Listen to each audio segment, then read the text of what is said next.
Tu as 20 000 euros et tu souhaites construire un immeuble de 100 millions en Afrique. Voici ce que tu peux faire. La plupart des personnes qui veulent investir en Afrique, qui veulent construire des immeubles, par exemple, pour construire un immeuble de 100 millions, vont essayer de procéder avec l'épargne.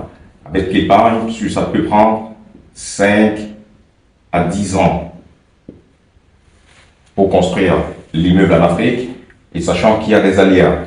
Maintenant, il y a une autre possibilité, c'est d'utiliser ce que j'appelle la mezzanine, ou ce qu'on appelle en finance un financement mezzanine.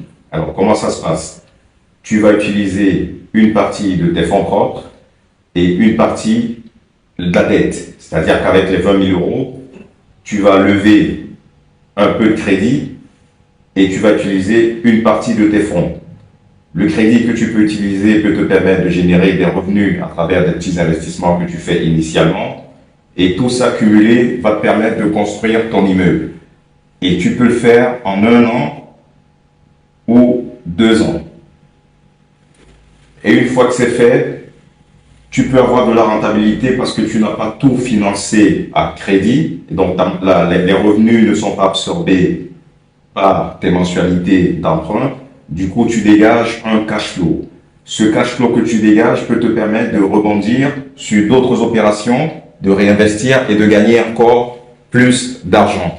Donc, mon conseil, si tu as 20 000 euros à l'épargne et que tu souhaites te lancer dans l'investissement immobilier en Afrique, tu veux construire un immeuble par exemple, utilise l'endettement mezzanine.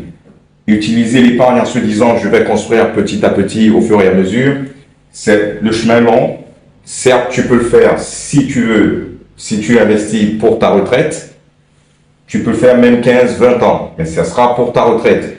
Mais si tu as pour objectif de gagner de l'argent, de multiplier tes sources de revenus, tu dois adopter ce type de financement. Un endettement, un financement mezzanine.